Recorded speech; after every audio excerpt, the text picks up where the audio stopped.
To CSIS, and this is part of our ongoing series of conferences on the Caucasus and Central Asia. And today we're exploring, I think, a very important subject, which is one of the keys to security throughout Central Asia, Caspian Basin, Black Sea region. And that's the successes, shortcomings, and challenges to secular and moderate Islam, and the impact on interethnic and interreligious coexistence in these regions. And we have two panels of experts to consider these questions in some detail. The first panel will assess the experience of the post-Soviet states, focusing in particular on those countries that have a majority Islamic population. The second panel will examine the challenges both from inside and outside these countries that will need to be handled by national and religious leaders to prevent radicalization, conflict, and instability.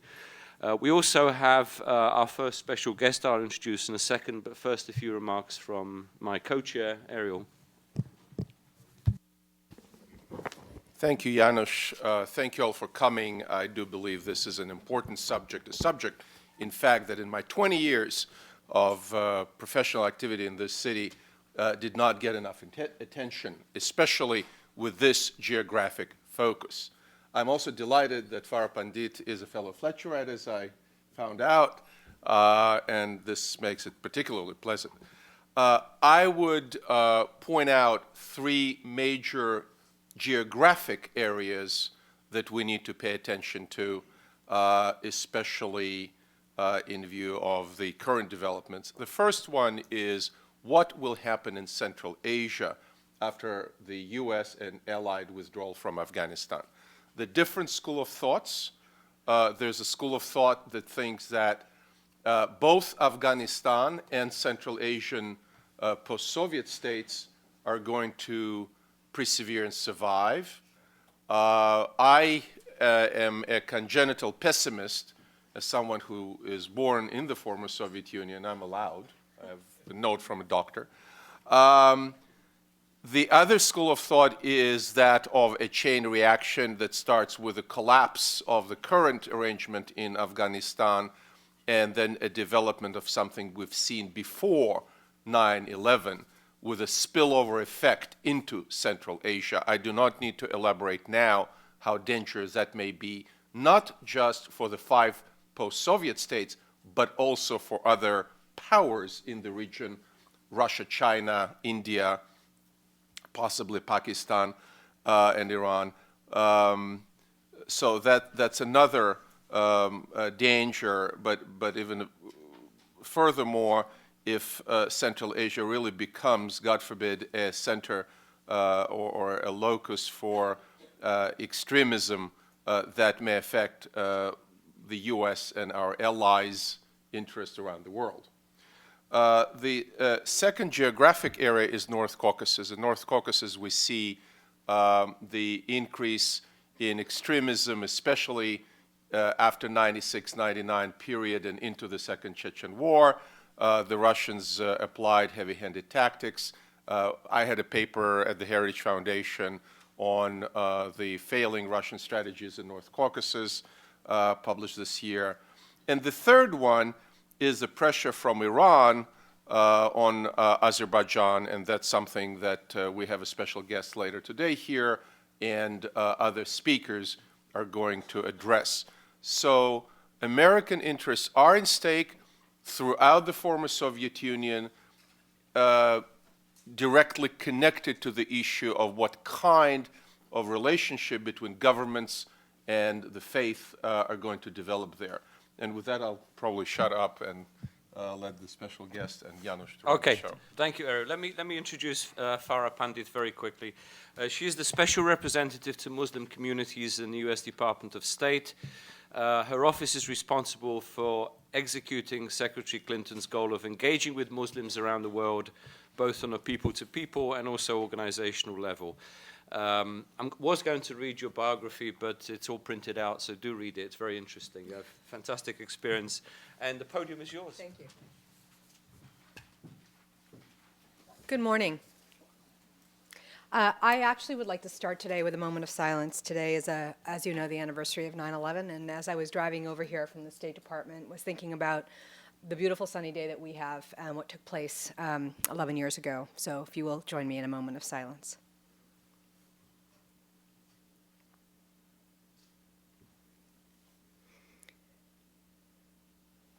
Thank you. In the years since 9/11, I have had an incredible journey here in Washington, and also in Boston, Massachusetts, because when 9/11 happened, I was working in the private sector in Boston, and I remember looking out from the windows on the 41st floor of a building that I worked in that overlooked Logan Airport. And I remember thinking, as we were trying to unpack and understand what was taking place, this fear inside of me about who could have been responsible for this. That is directly related, in fact, to the journey that I have had in DC, because it was 9/11 that compelled me to leave the private sector and come to serve our nation. Yanis, thank you very much for that introduction, and I know that my bio is printed in your book, but what I did want to say to you is that the role that I am in today is a very unique role. It's the first time in American history that we have a special representative to Muslim communities, and President Obama has made it a priority to engage with Muslims around the world. And the reason why I'm telling you this is because today, as we talk about the Caucasus and we talk about what's taking place in Central Asia, it's important for you to understand that as my role mandates, I am the person at the Department of State that engages with Muslims around the world, Muslims in Muslim majority countries, and Muslims that live as minorities. The importance of giving dignity to all voices around the world and to find new ways to build relationships and dialogue and partnerships with Muslims around the world. In the last 3 years in this job, I have traveled to more than 70 countries around the world. And it has been my distinct pleasure to actually have done that, because it is an opportunity for me to understand the major trends that are taking place with thousands and thousands and thousands upon, well, obviously, the conversations that I've had are indicative of the 1.6 billion Muslims in the world. We don't broad brush stroke. We understand the diversity of those Muslim voices. But there are a few things that have really compelled me as I've thought about the importance of Central Asia and what's taking place. So this morning, in the short time that we have, I'm going to talk to you about 3 broad trends that I see in that part of the world, and then I actually will have a chance to open it up for some questions so we can get into a little bit more detail as you ask me questions. There's one thing that's very important for you to understand, however, in terms of the mandate that I was given. I talked to you about the importance of Muslims around the world. You heard from my bio that I'm doing work on a grassroots level, so I have been dealing with community to community, people to people, not just government to government interaction. But here is the thing that is very important for you to understand. My mandate is to focus on Muslim communities under the age of 30. And the importance of that is because out of the 1.6 billion Muslims in the world, 62% of those Muslims are under the age of 30. When you think about the numbers, the median age of Muslims in the countries that we're focusing on today, you're talking about a number that is anywhere between 27 years old and 33 years old. That is really important for us to understand in terms of the trends that are taking place. So there are 3 takeaways for me having come out of that experience of going on the ground and talking. The first is the questions of faith, culture, and identity are central to what is taking place with the communities on the ground. The second is that young activists are embracing peer-to-peer. Part of the topic of this conversation was models, and I want to talk to you about the models that are taking place on the peer-to-peer side. And the third is the way the U.S. government needs to engage with these young communities will reshape and recalibrate the way we think about and understand the issues that are taking place now and in the future. So let's talk about the questions of faith and culture and identity. You heard in the introduction by Ariel the importance of Islam in the region and the vacuum that was left after the Soviets left. That black hole, that vacuum, absolutely directly correlates between the identity crisis that's happening with young people right now. Islam is, in fact, a very hot topic for the next generation who are navigating the ideological vacuum that remains due to the Soviet ban on faith and who are increasingly interested in their history and in their roots.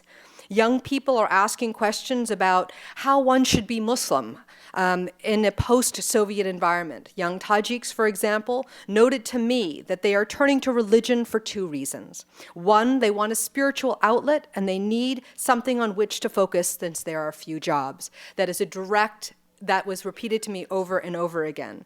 Several meeting participants when I was in Kujand said that while young youth have become increasingly religious, the government has increased its control over religious practices. For example, Tajik males under the age of 50 are forbidden to grow beards, and women are restricted from praying in mosques. I give you these data points because it gives you a little bit of the picture of the environment that we're dealing with these people who are trying to figure out how to express their, quote, Muslim identity.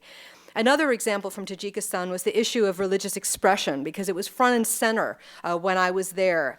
They are talking about not only the external ways in which they are showing their religious identity, whether it's the head covering or other forms of understanding Islam. I learned, for example, that the Quran for the first time was translated into Tajik in 2009. These data points are important. Why? Because as you are a young person trying to understand where your heritage is, where you come from, what your history is, and at the same trying to express yourself, you don't have the tools that many Muslims in different parts of the world have in fact had to actually help you navigate. Parents haven't learned a lot about their religion. They don't know a lot about the differences between culture and religion. And they don't have, this Quran example is important because they don't have places where they can go to sort of learn what does it say, what does it not say, what's important. In Kazakhstan, it was really compelling for me because young leaders underscored that young Kazakhs are seeking to learn more about Islam while they are not necessarily becoming more conservative or more religious. As in the case in Tajikistan, young Kazakhs are searching for answers to questions of faith, culture, and identity. In Shymkent, the imam told me that local youth had initiated the current new construction of several new mosques. This was important and noteworthy because as soon as the Soviets left, there was an influx of money from the Gulf to build mosques, and I'll come back to that theme in a minute. Whether I was in Kazakhstan or Tajikistan or Azerbaijan, this consistent theme of how to express yourself, what does culture and identity mean, how do you navigate through these things, was front and center.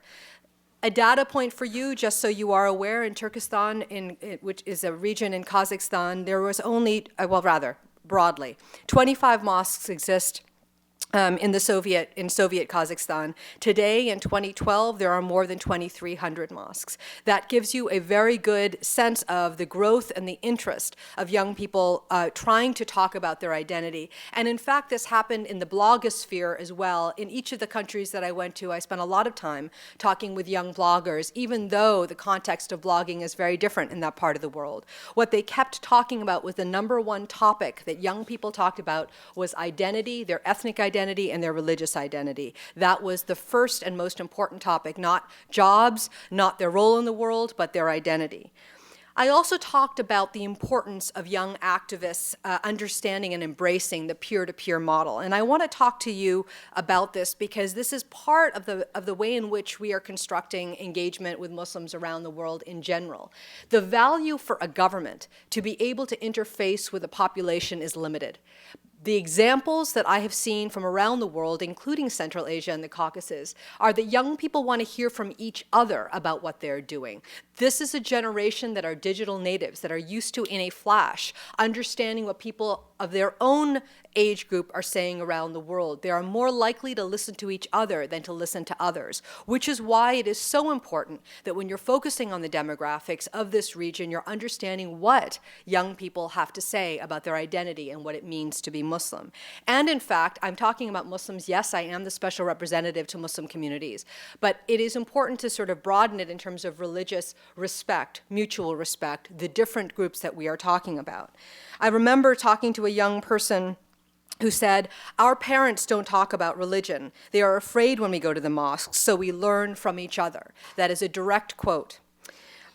I will tell you that there are youth-led organizations that I met with, whether a group called DOSTAR or a group called the Vera Foundation, both of which were using young people to actually articulate and to move ideas forward in a way that were moderate, that were respectful, and helped you understand and connect the dots from around the world.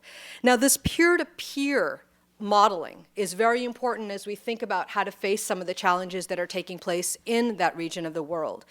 When I talk about the issues of faith and culture and identity, I talk about this not in a vacuum, but because in the face of the vacuum of the Soviet era, the loudest voices that are coming in to Central Asia are not authentically organic voices from the region.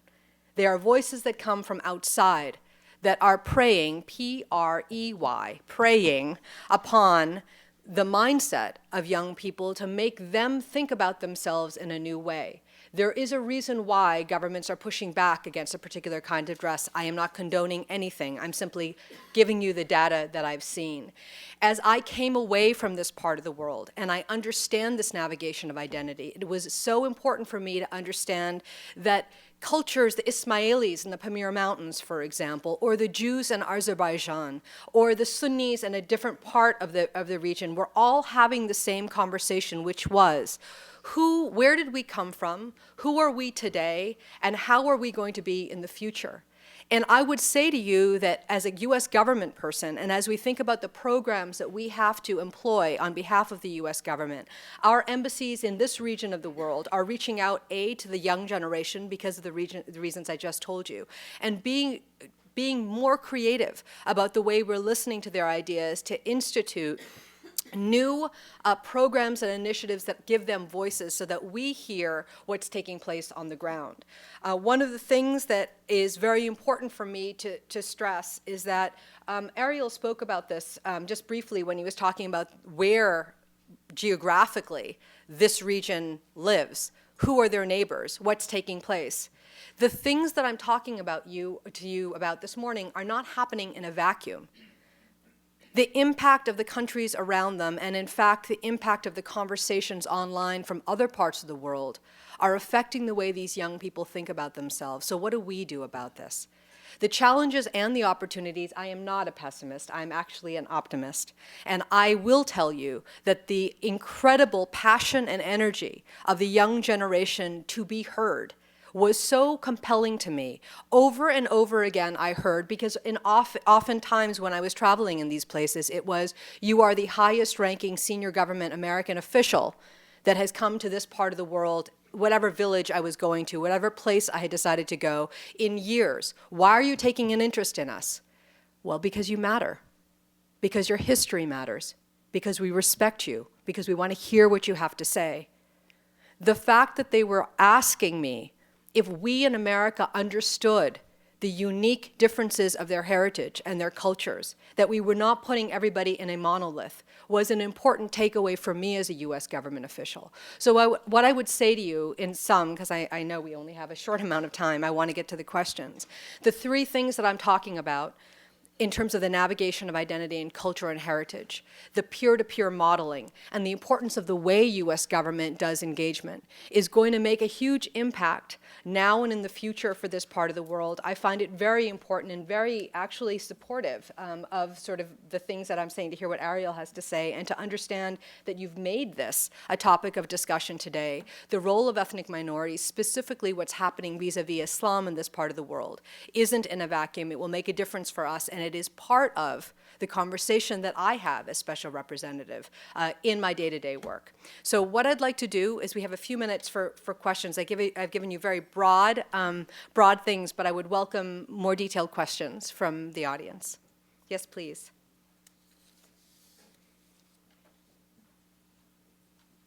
If you could just introduce yourself briefly and try and keep the question short. Yes. Kate Nahapetian with the Armenian National Committee of America. Thank you for being here with us today. I know that one of your mandates is to fight hate crimes, and I wanted to get your comment on the recent release and pardon of Ramil Safarov. Okay, so I'm not going to, I want to just clarify one thing for you. Part of my mandate is not to fight hate. That isn't part of my mandate. But you are talking about an important initiative that I'd like to use this opportunity to talk about. Thank you for your question. Oh, okay. I am the special representative to Muslim communities. I had a unique opportunity to go to the OSCE in 2010 with my colleague Hannah Rosenthal, who is the envoy to combat and monitor anti-Semitism. The OSCE did a conference on tolerance. They had a panel on anti-Semitism. They had a panel on what they called Islamophobia. They had a panel on what they called Christophobia, and a panel on everything else. When Hannah and I went to Kazakhstan in 2010, we went to be part of the US delegation that was going to read a statement from the USG on these particular issues. And we did something that was unbelievably, I think, crazy looking back on it, because we got no clearance to do it, and we just went ahead and did it because it was the right thing to do.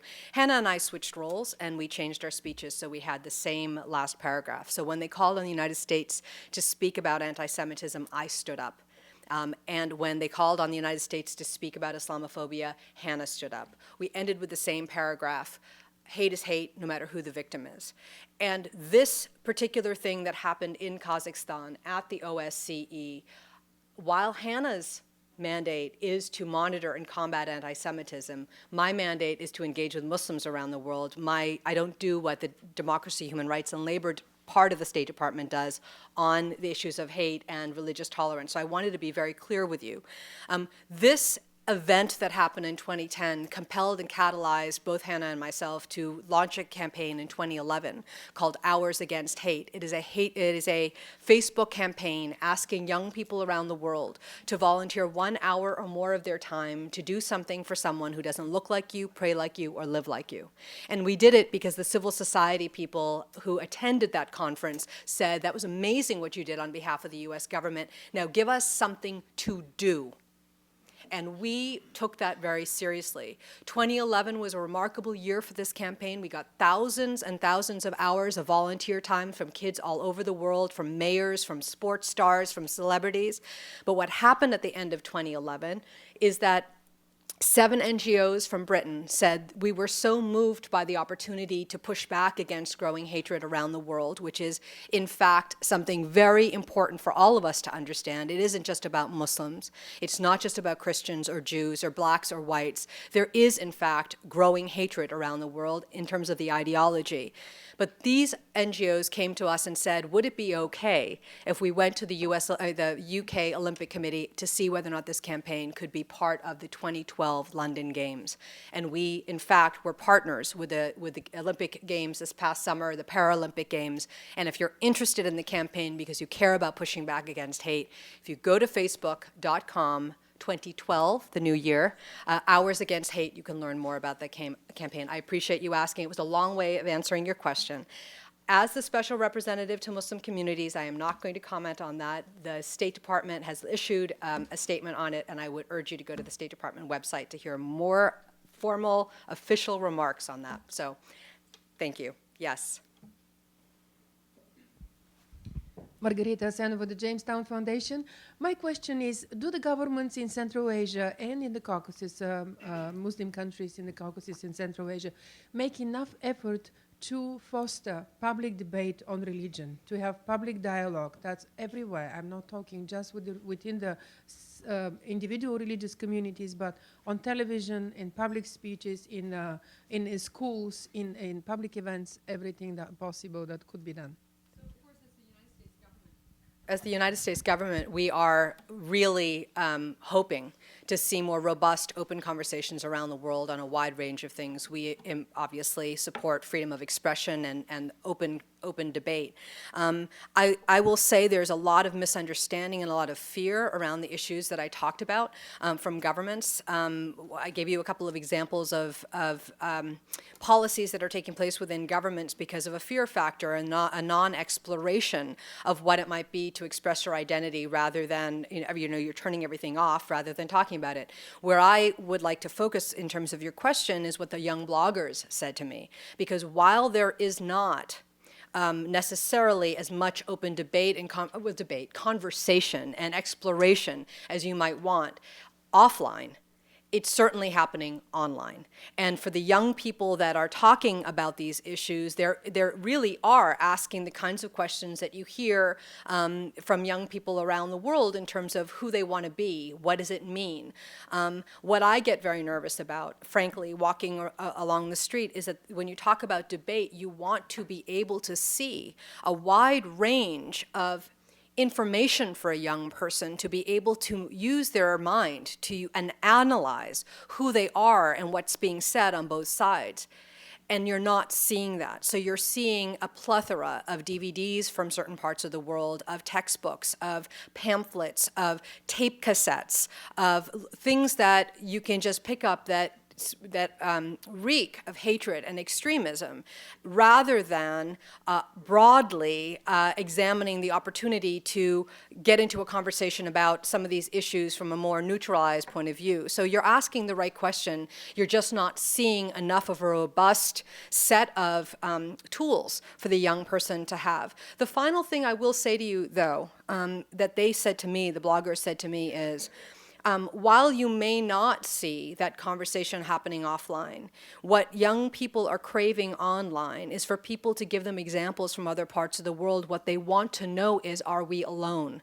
Are we the only ones who are exploring identity in this way? Now, in the context of a post-Soviet era, there's a very unique ethos that is happening in that part of the world that cannot be replicated. And I'm not trying to say that, listen, follow what's happening in Indonesia and you'll just be fine. Don't be absurd. You can't do that, because there's something that is really needy there that's very specific. But what isn't happening, that should happen, is perhaps there are more opportunities from young people from that part of the world to talk to each other in the same context of what has happened. When you scrape out God and you whitewash churches and mosques and synagogues, when you talk to a Jewish person, as I did in Azerbaijan, in Baku, about the way they think about themselves and the increasing fear that they have because they aren't in the majority, you can understand why this moment in time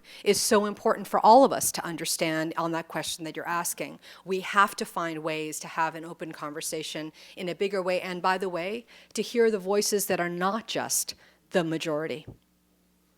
Yes, sir. I think you're going to get the last question. I apologize. I have to go back to state. Thank you. I'm Leon Weintraub, a former member of the Foreign Service. I'd like to pick up on your idea of reaching out to young people.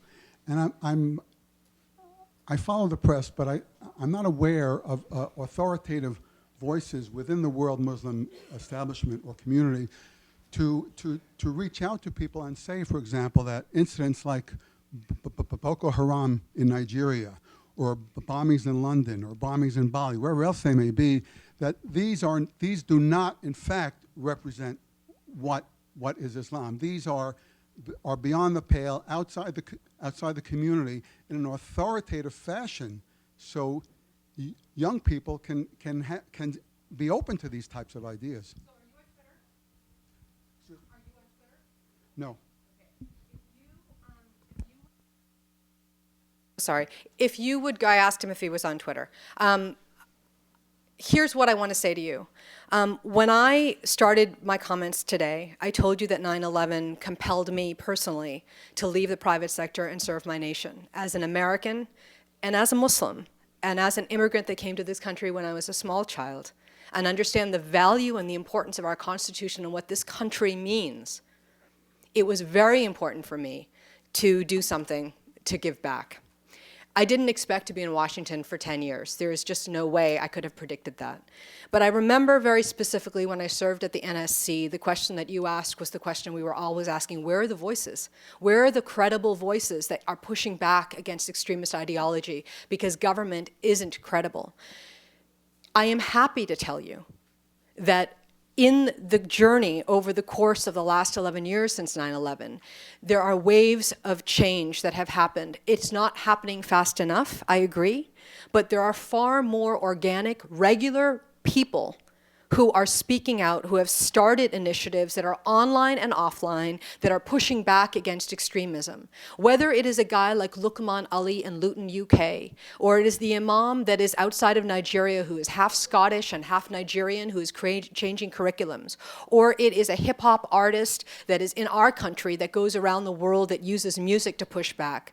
These organic voices are taking place. And having gone to 70 countries around the world, I can tell you that in each place that I've gone, the issue of redefining and pushing back against Al-Qaeda and its affiliates has been the central issue that is compelling people to do more. So there are organic voices. There are many more things that are taking place. And in fact, since you said that you were former USG, there are two initiatives that are out of my office that I'm very proud about, and not because we did them, but because we have been honored to be able to work with regular Muslims around the world who are doing this, and we're just acting as the convener and the facilitator and the intellectual partner. The two initiatives are called, one is called Generation Change, and if you Google it, you'll learn more about it. It's taking organic voices that are out there in countries around the world who are doing great things. So we will have 25 chapters of Generation Change around the world of these young people.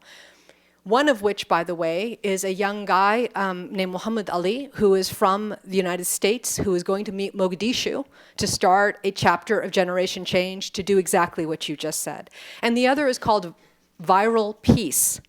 And if you go to the Wired magazine from 2 months ago, they did a profile piece on Viral Peace, which is an online effort to use organic voices to push back against extremism.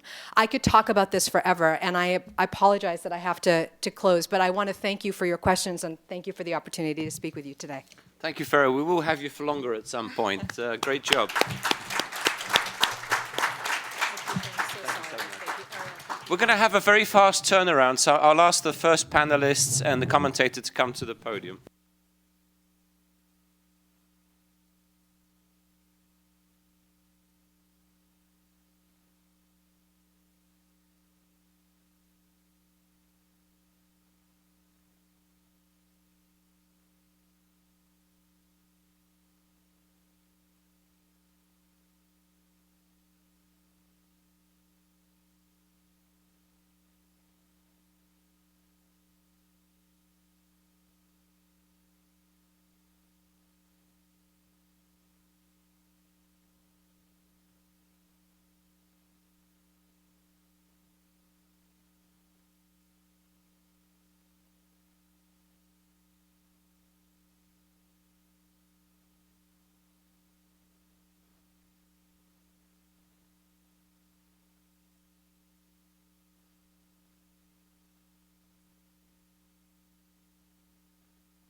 Okay.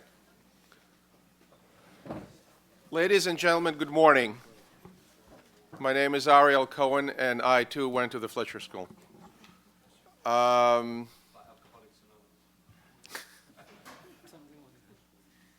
This morning, I think it's high time that we take a look at something that people within the pressures of diplomacy and figuring out geopolitics and energy have very little time to do, and that is to look how the identities of post-Soviet societies evolve. And they do evolve, and that will have a lot of influence in terms of transitions in some of the countries that are ripe for transitions at the highest level. You know which countries these are. It will be important in terms of alliances and geopolitical orientation, and it will be important for our security in the long term. To cover the 20 years of the post-Soviet experience in an hour and a half is no easy task. Svante shrugged because for Svante there is no such thing as a difficult task, right? But we have a terrific panel here. And if you don't mind, let's go from my right to left, starting with Mamuka Tsereteli. Mamuka is a director for the Center of Black Sea and Caspian Studies at American University.